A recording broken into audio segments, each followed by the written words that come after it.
এখানে একটা জাত দেখেন, এটা হলো অ্যাগ্রোওয়ানের 1+। কি জাত? 1+ জাত। এই জাতটার সুবিধা হলো, এখন কি তাপমাত্রা প্রচুর বেশি না? এই তাপমাত্রা বেশিতে সাধারণত কোনো জাত ভালো হতে চায় না। তো আমরা এই জন্য তাপমাত্রা সহিষ্ণু জাত এই 1+। আপনার দেখেন তো একটা গাছের কিরকম ধরে, যার ওখানে দেখেন। সাইফুল ভাইকে চেনেন তো না? হ্যাঁ, ওনার পরামর্শে কিন্তু এখানে আজকের এই প্রজেক্টটা সফল প্রজেক্ট। উনি আমাদের অ্যাগ্রোওয়ানে একজন স্মার্ট পার্টনার।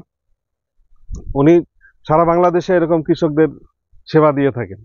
আপনারা কি ফসলটা দেখলেন তো? কেমন হয়েছে আপনাদের ধারণা মতে? অনেক ভালো হয়েছে, অনেক ভালো। সব কোম্পানি কিন্তু বলবে, সবাই সবার মতো বলবে। আমরা যেটা বলি সেই কথার সাথে কাজের মিল আছে, সেটা আপনি দেখতে পাইছেন, প্রমাণ হয়েছে। আচ্ছা দেখেন গাছগুলোর চেহারা দেখেন, গাছের যে গ্লো, গাছের যে গ্লেজ দেখেন, আর প্রত্যেক গিরায় গিরায় দেখেন স্বপ্ন এখন বাস্তবে রূপ নিচ্ছে।